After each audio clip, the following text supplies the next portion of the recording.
नमस्कार मित्रों, set to success with Desai channel में आपका स्वागत है। पिछले वीडियो में हमने सिंपल प्रेजेंट टेंस के उपयोग, उसकी हिंदी में पहचान और अंग्रेजी के कीवर्ड्स हमने देखे। और इस वीडियो को ध्यानपूर्वक समझने हेतु मेरा पिछला वीडियो यदि आपने नहीं देखा है तो उसे अवश्य देखें। आज हम लोग सिंपल प्रेजेंट टेंस की वाक्य रचना देखते हैं।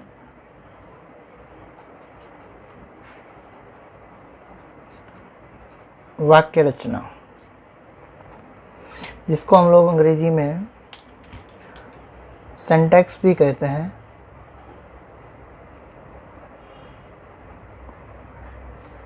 देखो, सिंटैक्स होता क्या है तो उसका पूरा मीनिंग एक बार हम लोग समझ लेते हैं।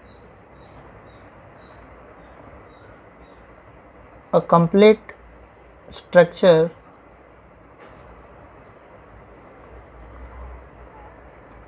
Of the sentence is called syntax।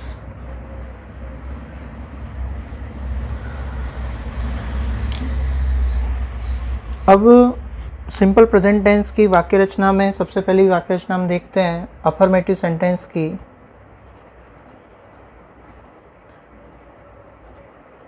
Affirmative sentence,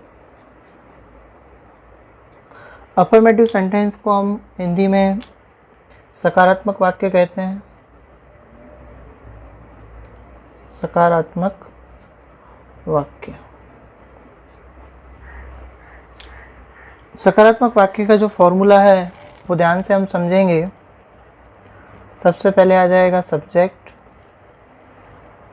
plus verb की first form in bracket s और es plus object plus etcetera.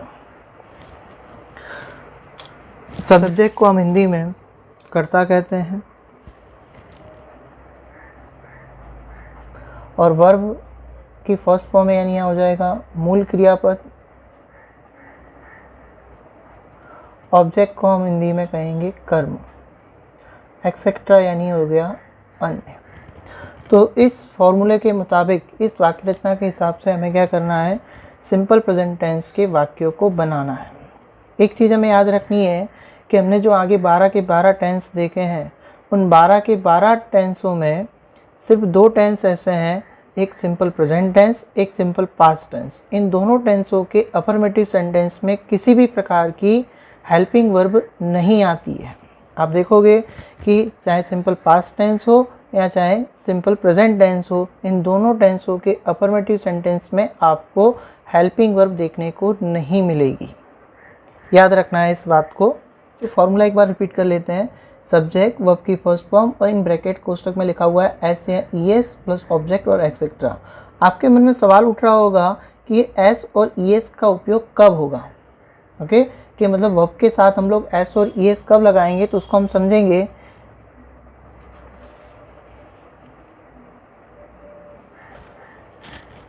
देखिए, आपका सब्जेक्ट जो वाक्य में दिया हुआ सब्जेक्ट है, सब्जेक्ट यदि सिंगुलर हो,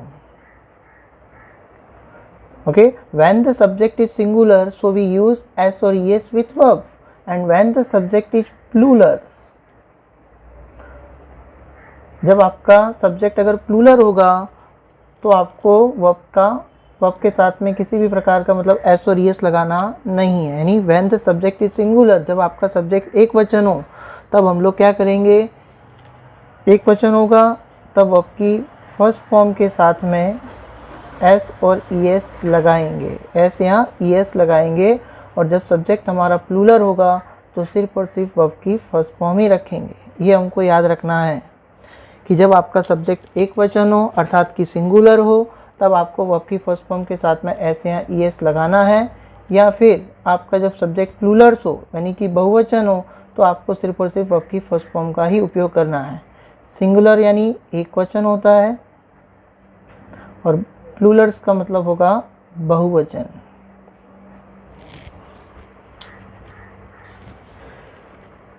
अब वाक्य रचना के हिसाब से हम लोग क्या करेंगे, हम वाक्य बनाएंगे। वाक्य हमारा हर्ष रोज सुबह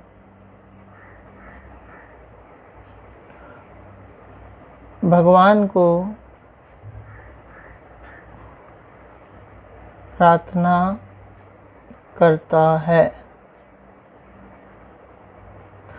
तो इस वाक्य के अंदर सबसे पहले हम देखें तो हमारा सब्जेक्ट है हर्ष, फिर उसके बाद हमको क्रिया देखनी है। तो इसके अंदर क्रिया है हमारी प्रार्थना करना, ये हमारी क्रिया हो गई, ये हो गई वर्ब। और किसको प्रार्थना कर रहा है? भगवान को, ये हमारा ऑब्जेक्ट हो गया। और बाकी जो बचता है वो हमारे अन्य शब्द हैं। तो हमारे फॉर्मूले के हिसाब से हम देखें तो फॉर्मूले में हमको ये कहा गया है कि सबसे पहले आपको सब्जेक्ट लेना है। तो सब्जेक्ट हमारा हर्ष है तो हम लिखेंगे हर्ष। फिर उसके बाद बोला है वर्ब लीजिए, और हमको बताया गया है कि सब्जेक्ट अगर हमारा एक वचन हो तो क्रियापद के साथ यानी वर्ब के साथ आपको एस या ईएस लगाना है। तो यहाँ हर्ष हमारा एक वचन है और क्रिया हमारी है प्रार्थना करना, अर्थात कि प्रे, जिसको हम प्रार्थना को हम इंग्लिश में बोलेंगे प्रे। तो पीछे क्या लगाएंगे? एस लगाएंगे। तो हो गया Harsh prays to God every morning. दूसरा वाक्य देखते हैं।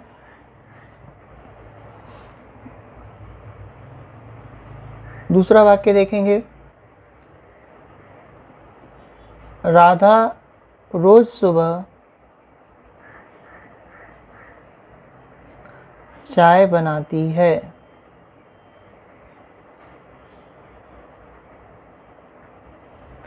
इस वाक्य के अंदर हम सब्जेक्ट हमारा क्या है? राधा।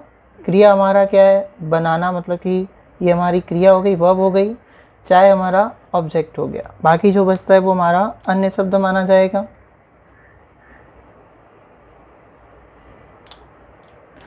देखो सब्जेक्ट हमारा राधा है तो पहले हम लिखेंगे राधा, फिर वर्ब मतलब बनाना, बनाना को हम लिखेंगे मैक, राधा मैक। और कर्ता हमारा एक वचन है, इसके लिए क्रियापद के साथ हम लोग एस लगाएंगे, Radha makes T every morning. उसी तरह से हम तीसरा एक वाक्य ले रहे हैं।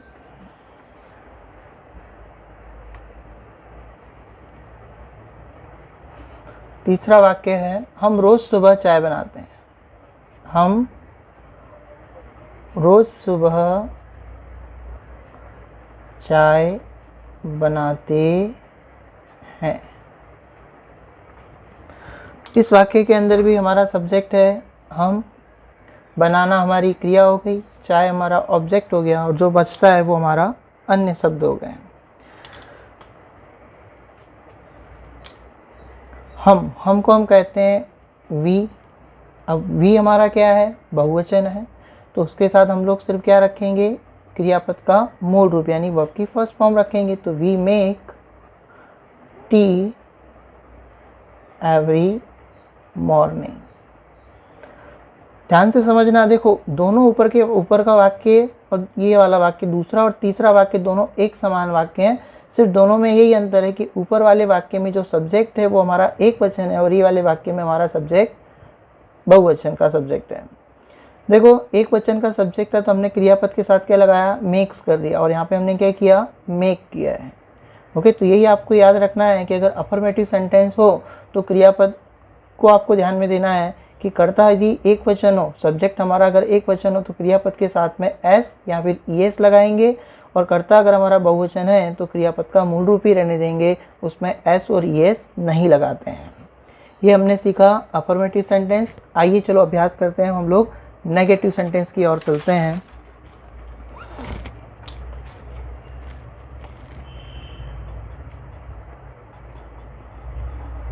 नेगेटिव सेंटेंस,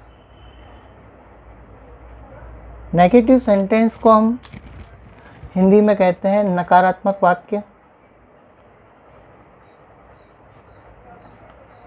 देखो नकारात्मक वाक्य यानी ऐसे सेंटेंस के जिसके अंदर नहीं आता हो, नहीं शब्द आता हो, उसको हम नकारात्मक वाक्य कहते हैं।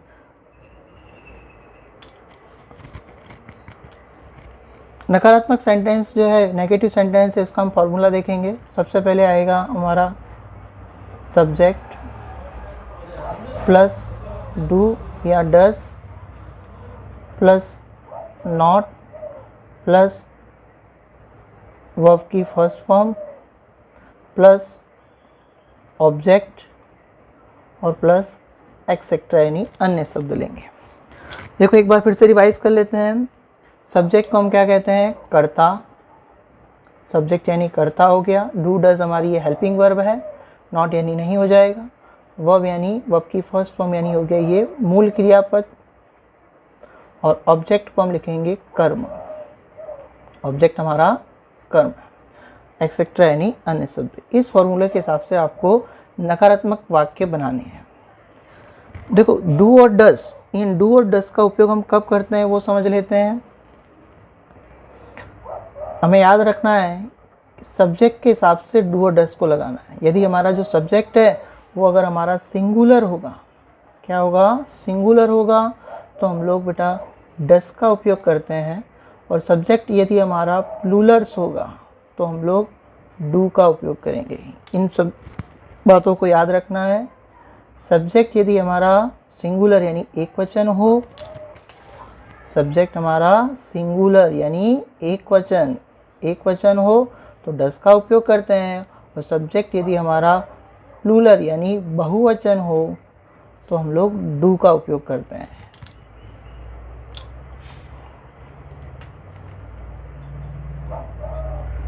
सब्जेक्ट को हम क्या कहते हैं? कर्ता कहते हैं। आइए हम जो फॉर्मूला है उसको हम लोग वाक्य में अप्लाई करते हैं और उसके वाक्य बनाते हैं। वाक्य लेते हैं हम लोग।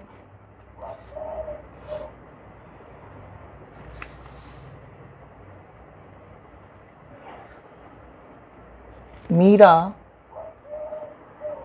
रोज गीत नहीं गाती है। इस वाक्य के अंदर हम देखें तो हमारा सब्जेक्ट है मीरा, गाती ये हमारी वर्ब हो गई और जो गीत है वो हमारा ऑब्जेक्ट हो गया। बाकी जो बचता है वो अन्य शब्द हैं। सबसे पहले फॉर्मूले के हिसाब से हम देखें तो फॉर्मूले में हमको बताया गया है कि हमें सबसे पहले क्या लेना है। देखो हम फॉर्मूला देख रहे हैं, फॉर्मूले में हमको बताया पहले सब्जेक्ट लिखिए। तो वाक्य में हमारा जो सब्जेक्ट पहले है वो है हमारा मीरा, तो हम सबसे पहले लिखेंगे मीरा। और मीरा देखो हमने बताया कि यदि मीरा एक वचन है इसके लिए उसके साथ क्या यूज़ करेंगे? डज। तो मीरा डज नॉट, वर्ब की फर्स्ट फॉर्म लेनी है। गाती मतलब होगा sing. Meera does not sing a song. Object हमारा आ गया अ सॉन्ग। रोज लिखा है तो every day. Meera does not sing a song every day. अब हम लोग दूसरा वाक्य देखते हैं। हम हर रविवार को साला नहीं जाते हैं।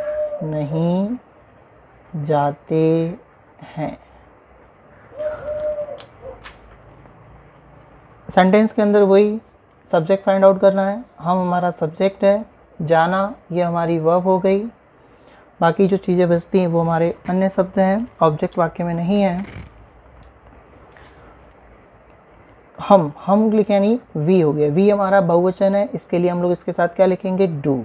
वी डू नॉट, वर्ब की फर्स्ट फॉर्म जाना मतलब गो हो गया। We do not go to शाला means school. We do not go to school every Sunday. ये हुए हमारे नकारात्मक वाक्य। आगे बढ़ते हैं हम लोग इंट्रोगेटिव सेंटेंस की तरफ।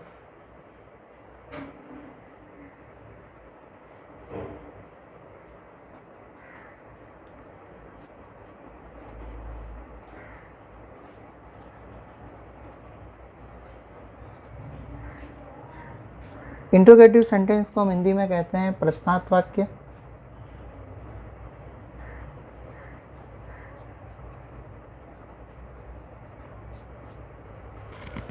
प्रश्नार्थ वाक्य का फॉर्मूला हम देखेंगे। याद रखना है कि प्रश्नार्थ वाक्य जो होता है वो सबसे पहले उसकी जो शुरुआत होती है, प्रश्नार्थ वाक्य के फॉर्मूले की शुरुआत हमेशा हेल्पिंग वर्ब से होती है। तो सिंपल प्रेजेंट टेंस के अंदर हेल्पिंग वर्ब यूज़ की जाती है डू और डज, तो इसके लिए हम लोग इसमें शुरुआत के फॉर्मूले में हम लोग क्या लिखेंगे, डू और डज। और याद रखना है कि जो ये इंट्रोगेटिव सेंटेंस होते हैं उसको हिंदी में हम लोग क्या से शुरुआत करते हैं। जैसे कि क्या हम रोज़ सुबह दौड़ने जाते हैं, तो ये शुरुआत कहाँ से होगी, हिंदी में क्या से होगी। और फॉर्मूले में हम लोग डू या डज यानी हेल्पिंग वर्ब से शुरुआत करते हैं। कोई भी इंट्रोगेटिव सेंटेंस हो हमेशा वो हेल्पिंग वर्ब से स्टार्ट होता है, चाहे किसी भी टेंस का हो। फॉर्मूला देखेंगे, डू या does plus subject plus verb की फर्स्ट फॉर्म प्लस ऑब्जेक्ट और एक्सेट्रा प्लस क्वेश्चन मार्क। मैंने शॉर्ट में लिखा हुआ है यहाँ, एस मीन्स सब्जेक्ट हो गया, वी यानी वर्ब हो गया, ओ मीन्स ऑब्जेक्ट हो गया। तो हम लोग यहाँ देखते हैं, अब इसको हम लोग फॉर्मूले को हम लोग एग्जाम्पल्स के जो लेते हैं और एग्जाम्पल्स में अप्लाई करेंगे।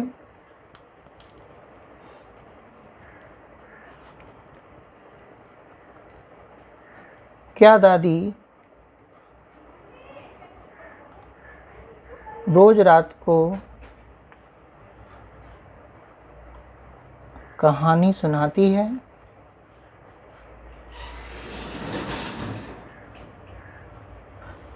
क्या दादी रोज रात को कहानी सुनाती है। सेंटेंस में सबसे पहले हम लोगों को क्या देख लेना है, सब्जेक्ट फाइंड आउट कर लेना है। दादी हमारा सब्जेक्ट हो गया, सुनाना ये वर्ब हो गई और कहानी ये हमारा ऑब्जेक्ट हो गया। बाकी जो चीज़ें बचती हैं वो हमारा ऑब्जेक्ट है। फॉर्मूले के हिसाब से जाना है, डू या डज पहले लिखना है, तो डू या डज आपको राइट करना है। तो दादी एक वचन है, इसके लिए हम लोग लिखेंगे डज। डज दादी मीन्स ग्रैंड मदर लिखेंगे, डज ग्रैंड मदर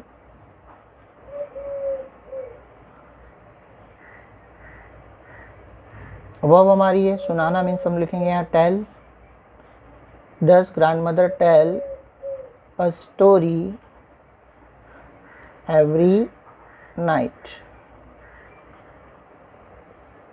दूसरा वाक्य, दूसरा इसका हम लोग एग्जाम्पल लेते हैं। क्या वे रोज जल्दी उठते हैं।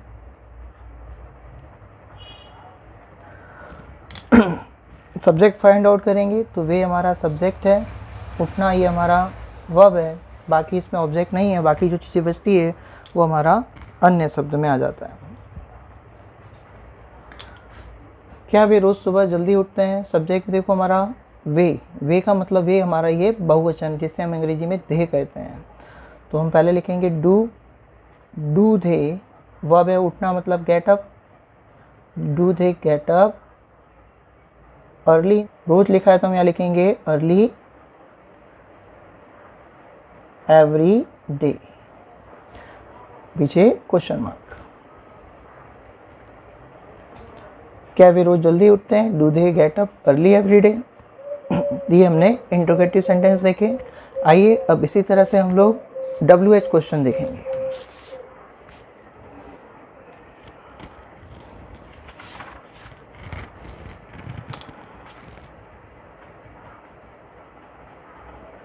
देखो WH क्वेश्चंस होते क्या हैं। WH क्वेश्चंस यानी ऐसे क्वेश्चंस जो WH से शुरू होते हो, जिसका शुरुआत किससे होती हो, WH से होती हो, तो ऐसे क्वेश्चंस को हम लोग WH क्वेश्चंस कहते हैं।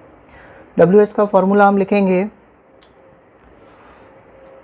पहले आएगा WH प्लस डू या डज प्लस सब्जेक्ट लेना है प्लस वर्ब की first form plus object plus etcetera और प्लस पीछे क्वेश्चन मार्क आएगा। देखो यहाँ हमने WH क्वेश्चन का फॉर्मूला हमने लिखा है, तो अब WH क्वेश्चन के फॉर्मूले में आप यदि WH को हाइड कर देते हो, उसको छिपा देते हो, तो वो किसका फॉर्मूला बन जाता है, इंट्रोगेटिव सेंटेंस का फॉर्मूला बन जाता है। और देखो दोनों के फॉर्मूले में बस इतना ही है, अगर आप इंट्रोगेटिव सेंटेंस के फॉर्मूले में आगे इसके WH लिख देते हो तो वो किसका फॉर्मूला बन जाता है, WH क्वेश्चन का फॉर्मूला बन जाता है। एग्जाम्पल के द्वारा और विस्तार से समझेंगे।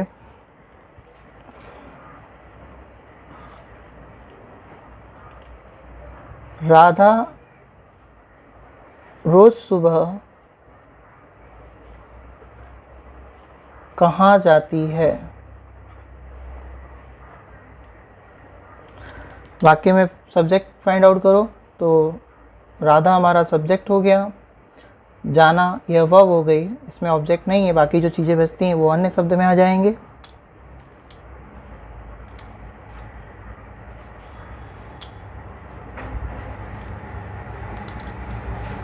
सब्जेक्ट है हमारा फॉर्मूले के हिसाब से पहले देखें तो देखो WH हमारा क्या है, कहाँ। WH हमारा दिया हुआ है कहाँ, ये हमारा WH है। तो कहाँ को हम लोग इंग्लिश में कहते हैं वेयर। तो हम यहाँ लिखेंगे, पहले फॉर्मूले के हिसाब से देखें तो पहले WH लिखना है, तो वेयर, वेयर फिर डू या डस।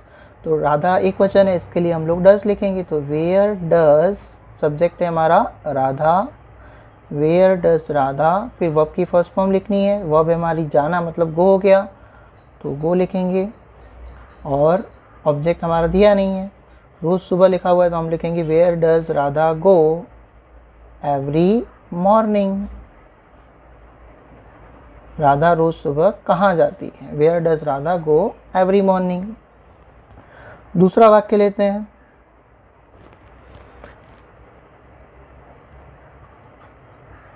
वे हर रविवार को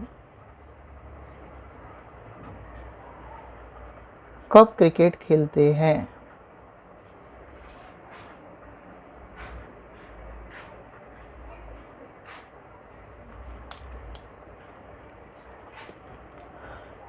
सेंटेंस के अंदर सब्जेक्ट फाइंड आउट कर लो। सब्जेक्ट है हमारा वे और वर्ब है हमारा खेलना, ऑब्जेक्ट में आ जाएगा हमारा क्रिकेट, बाकी जो चीज़ें बचती हैं वो अन्य शब्द में हैं।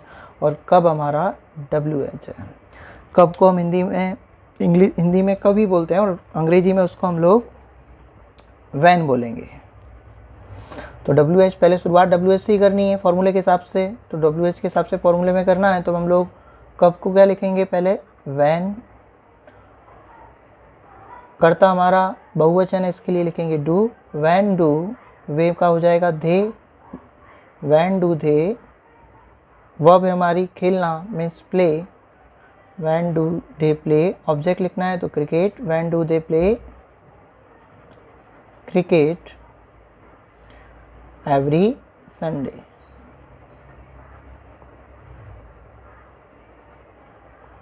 When do they play cricket every Sunday. तीसरा एक और वाक्य ले लेते हैं हम लोग, मीरा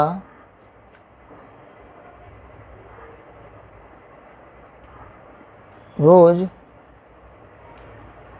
रात को क्या गाती है।